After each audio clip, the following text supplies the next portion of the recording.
Welcome back again to Braile's channel. Good news po sa ating lahat. Dahil may handog po ang PhilHealth sa atin. Hindi lamang sa mga senior citizens at mga bata kung hindi para sa iba pang PhilHealth members nito.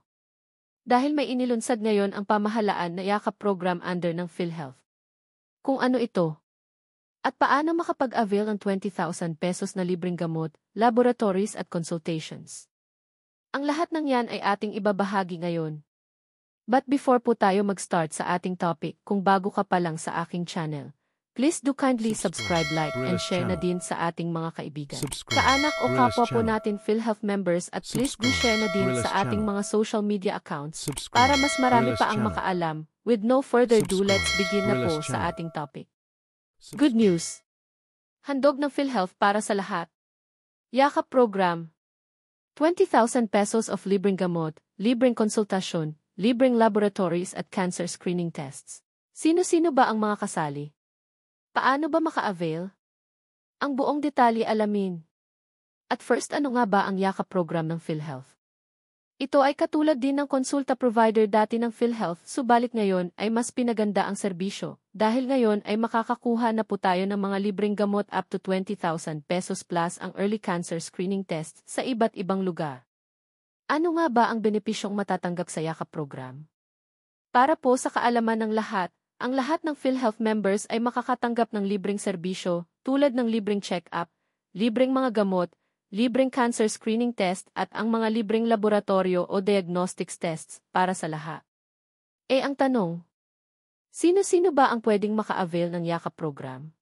Kasama na po dito ang mga government and private employees, mga self-earning individuals or professional practitioners, mga overseas Filipino workers, mga kasambahay, mga lifetime members ng PhilHealth, sila yung mga retired members, na may 120 months na hulog. Kasama rin ang mga solo parent, mga indigents o yung nasa poor sector ng lipunan, mga beneficiaries ng Pantawid Pamilyang Pilipino Program or 4Ps, ang ating mga senior citizens, PWDs, infants at mga children under 21 years old na beneficiaries ng PhilHealth. Saan kaya pwedeng maka-avail ng mga libreng benepisyo? Sa ngayon po ay may yakap clinic services na pong accredited ang PhilHealth. Para malaman ang inyong clinic providers ay magpunta lang po kayo sa PhilHealth website through accredited health facilities. Pangalawa, meron din po tayong PhilHealth Gamot Program kung saan pwede po kayong makahingi ng libreng gamot up to 20,000 pesos kada taon sa iba't ibang drugstore accredited.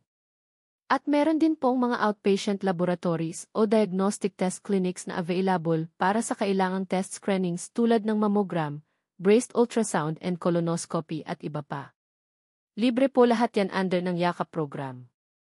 Paano nga ba sumali sa PhilHealth yakap program? May 3 steps po tayo para makapag-avail. Una, dapat ay mag-register po tayo sa yakap clinic. May 4 na paraan po tayo para makapag-register ng ating yakap account.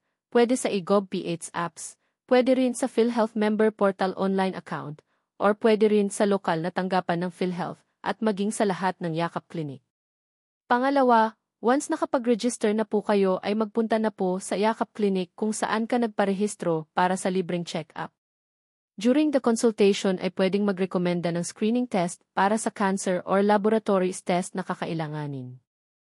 Or after ng consultations ay pwedeng magreseta ang accredited doctor ng mga gamot para sa iyong treatment.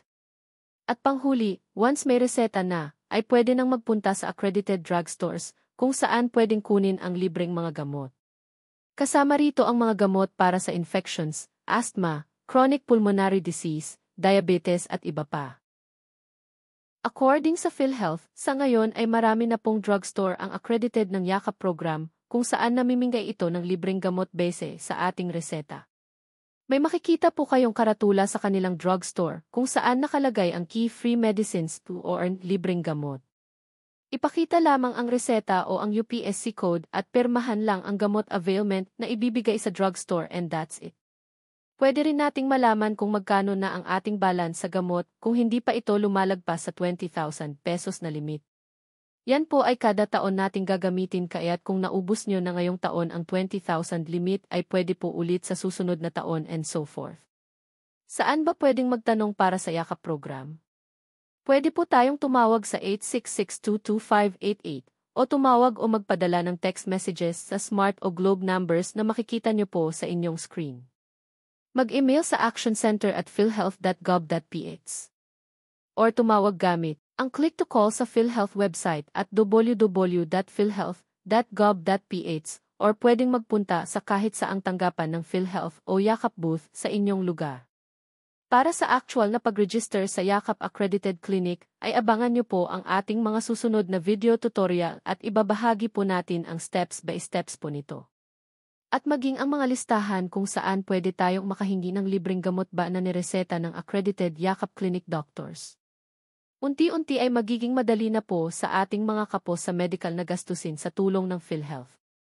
Manatili lamang po kayong nakatutok sa aking channel para sa mga susunod na video uploads sa inyong PhilHealth, Yakap concerns at iba pang informative topics na para po sa inyo.